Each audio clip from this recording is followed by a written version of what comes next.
Hey everybody, Gunnar Sai and I are sending a happy Friday, March 15th. Well, I'm having an even worse day today as far as fatigue, weakness. I just feel pretty much like death.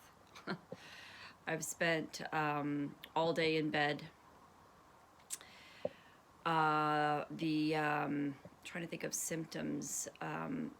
Pain-wise, I'm actually doing really well. Like the fibromyalgia pain is a little bit less. My chest discomfort, as far as from the surgery, is almost gone. It just feels really tight, but not painful.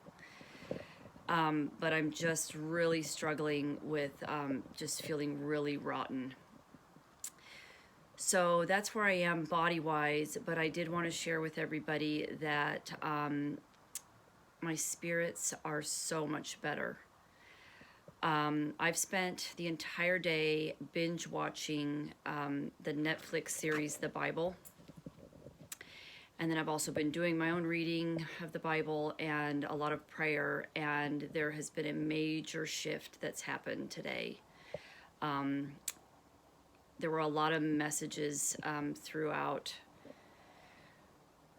the shows that I was watching, and just I really felt God speaking to me about where I am with this and really putting my mind at ease and setting me in a more peaceful state.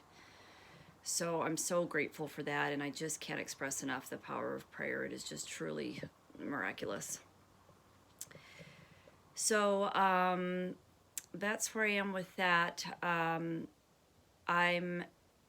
Since I am still struggling with this detox process, I do want to remind everyone that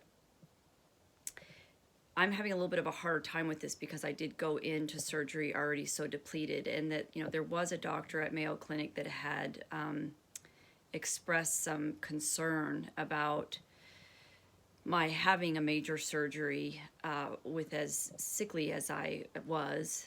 And you know, I didn't really have a choice. Like, it was one of those things where if I left the implants in, I would continue to get more sick. And of course, if I put my body through major surgery, there was a chance that that was really going to set me back, which it certainly has.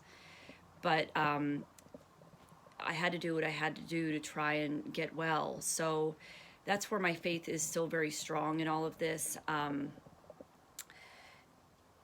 I believe God led me to self-diagnosing breast implant illness. So I believe that he knew that this is what I needed to do, and he's going to carry me through to the other side of it. But it's just going to be a really rough road.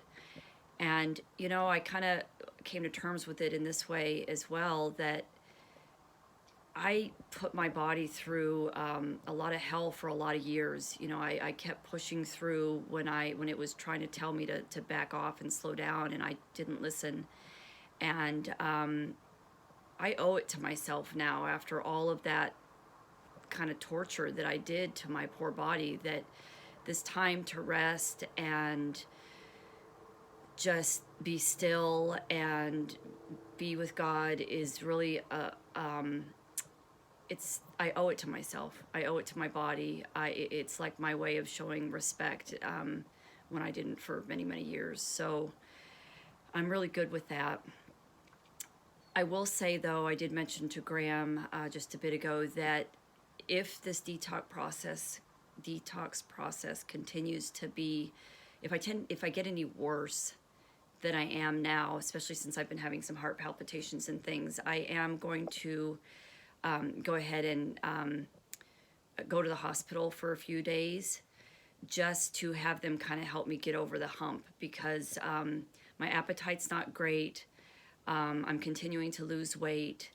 So I just don't want to end up really having some sort of medical crisis, because my body is just really struggling to get its way, you know, back. And I think I might, you know, there's a possibility I might need some medical assistance with that. So I'm going to ride it out for another day or so and just kind of see. But if I do get worse, I am going to go ahead and do that just to stay safe in this process. So anyway, that's where I am today. I hope everybody's having a great Friday, and I'll probably check in again tomorrow just to kind of let you guys know how things are going, but that's where we're at so far. So thanks again for following, and have a great night. Bye.